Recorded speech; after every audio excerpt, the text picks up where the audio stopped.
नमस्कार, स्वागत है आप सभी का आज की बेहद ताज़ा और अहम खबरों की दुनिया में। आज बात करेंगे बिहार में प्रवासी मजदूरों को मिलेगा रोजगार, मोबाइल पर जल्द भेजे जाएंगे मैसेज। सरकार ने बढ़ाई ड्राइविंग लाइसेंस रिन्यू करवाने की तारीफ। इन बैंकों में करेंगे निवेश तो मिलेगा ज्यादा ब्याज, होगा ज्यादा फायदा। लागू होते ही पहले दिन कैंसिल क्यों हो गई 80 उड़ानें और लॉकडाउन में भी कहाँ मिल रही है सरकारी नौकरी। अंत में बात करेंगे देश में कोरोना से जुड़े मामलों के अपडेट के बारे में भी बात करेंगे। इन तमाम खबरों के बारे में विस्तार से आप वीडियो के अंत तक बनी रही हमारे साथ।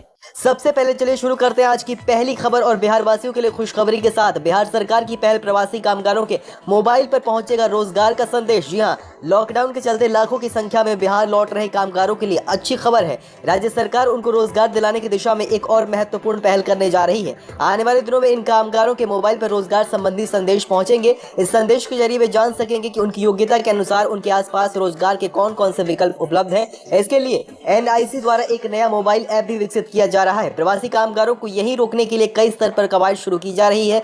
सरकार अब नियोक्ताओं और कामगारों के बीच सेतु का काम कर रही है। अगर आपका भी हो गया है ड्राइविंग लाइसेंस एक्सपायर तो घबराए नहीं। केंद्र सरकार ने ड्राइविंग लाइसेंस और वाहन के रजिस्ट्रेशन जैसे दस्तावेजों की वैधता 31 जुलाई तक बढ़ा दी है। जी हां, कोरोना संक्रमण के चलते केंद्र सरकार ने मोटर व्हीकल संबंधी डॉक्यूमेंट्स की डेडलाइन को बढ़ाकर 31 जुलाई कर दिया है। मंत्रालय की ओर से जारी बयान में कहा गया है कि जिन वाहनों के कागजातों का नवीकरण इस साल 1 फरवरी से लंबित है, उसकी वैधता 31 जुलाई तक बढ़ाई जा रही है। इसका मतलब ये हुआ कि इस अवधि तक नवीकरण करा लेने से कोई भी पेनल्टी या लेट फीस नहीं ली जाएगी। आपको बता दें कि यह सुविधा उन वाहनों के लिए होगी जिन्होंने 1 फरवरी या उसके बाद उन कागजातों के नवीकरण के लिए शुल्क तो जमा कर दिया है, लेकिन कोरोना वायरस के कारण दस्तावेजों का नवीकरण नहीं हो पाया है। कोरोना को लेकर योगी आदित्यनाथ का बड़ा बयान। सीएम योगी बोले कोरोना संकट को जून में नियंत्रित कर लेंगे। जी हां, यूपी के सीएम योगी आदित्यनाथ ने कोरोना वायरस और लॉकडाउन संकट को दूर करने के लिए दिन रात एक कर दिए हैं। रोज टीम 11 के साथ मीटिंग करने के अलावा मंत्रियों और अधिकारियों के साथ भी चर्चा करते हुए इस बीच सीएम ने कोरोना संक्रमण काल सजगता से सफलता विषय पर आयोजित कार्यक्रम में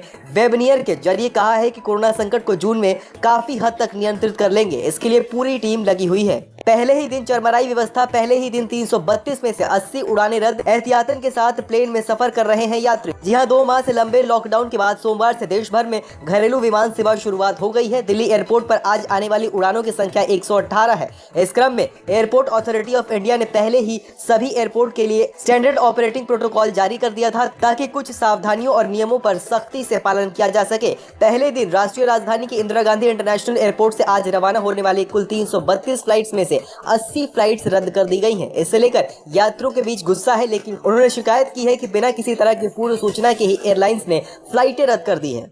इसके अलावा अगर आप भी करते हैं बैंकों में निवेश तो ध्यान दें, अब बैंक दे रहे हैं 7.35% तक का ब्याज। हाथ से मत जाने दे, बढ़िया रिटर्न पाने का है मौका। जी हां, आर्थिक सुस्ती के इस माहौल में RBI ने रेपो रेट में उल्लेखनीय कमी की है। इस वजह से कार लोन, होम लोन और अन्य रिटेल लोन सस्ते हो गए हैं। हालांकि ब्याज दरों में कमी का असर फिक्स डिपॉजिट पर देखने को मिल रहा है। देश के अधिकतर बैंकों में FD यानी सावधि जमा पर ब्याज दर में कमी कर दी गई है। हालांकि निश्चित रिटर्न की गारंटी अब भी स्कीम को निवेशकों के लिहाज से काफी आकर्षित बनाती है। फिक्स डिपॉजिट को टर्म डिपॉजिट भी कहते हैं। इसकी वजह यह है कि आप किसी बैंक में पहले से तय अवधि के लिए निवेश कर सकते हैं। 1 जून से बदलेंगे सारे नियम। इन राज्य में 1 जून से बढ़ेंगे पेट्रोल डीजल के दाम। जानिए आपके शहर में क्या होंगे पेट्रोल डीजल के दाम। जी हां, कोरोना वायरस महामारी और लॉकडाउन के कारण राजस्व की कमी से जूझ रहे राज्य एक एक कर पेट्रोल डीजल पर वैट लगा रहे हैं। अब मिजोरम सरकार ने भी पेट्रोल डीजल पर वैट बढ़ाने का फैसला लिया है। मिजोरम सरकार पेट्रोल डीजल की कीमतों में क्रमशः 2.5% और 5% की बढ़ोतरी की है। कीमतों में यह बढ़ोतरी 1 जून से लागू हो जाएगी।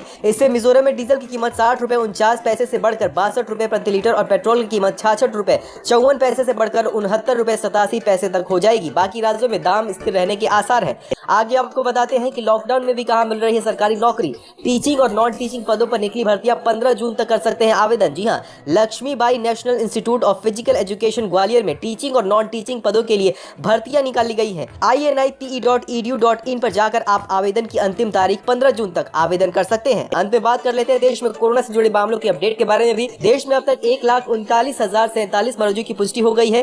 13 दिनों में संक्रमण के मामले दुगने हो रहे हैं, लेकिन ठीक होने वाले दुगने से ज्यादा। जी हां, देश में कोरोना संक्रमितों की संख्या 1,39,047 हो गई। रविवार को देश भर में रिकॉर्ड 7,111 संक्रमित मिले और 3,283 मरीज स्वस्थ भी हुए हैं। देश में कोरोना संक्रमितों की संख्या 13 दिन में दुगनी हो रही है। 11 मई को 70,767 मरीज थे। आज यह आंकड़ा 1,40,000 के पार हो सकता है। ये थी आज की कुछ महत्वपूर्ण खबरें। इस तरह की तमाम जानकारियों के लिए आप हमारे चैनल को सब्सक्राइब कर लीजिए। वीडियो अगर पसंद आई है तो वीडियो को लाइक कर दें और अगर खबर देख रहे हैं फेसबुक पर तो हमारे फेसबुक पेज को भी लाइक कर लें।